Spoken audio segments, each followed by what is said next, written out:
No vídeo de hoje vamos falar um pouco sobre esse gado bovino doméstico. É um mamífero angulado e apresenta 2 dedos em cada membro.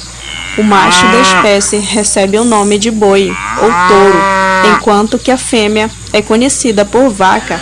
É um animal jovem por bezerro e depois novilho. A espécie é ruminante, ou seja, regurgita seu alimento para a boca após a ingestão, onde é novamente mastigada e deglutida. Essa espécie foi domesticada pelo homem.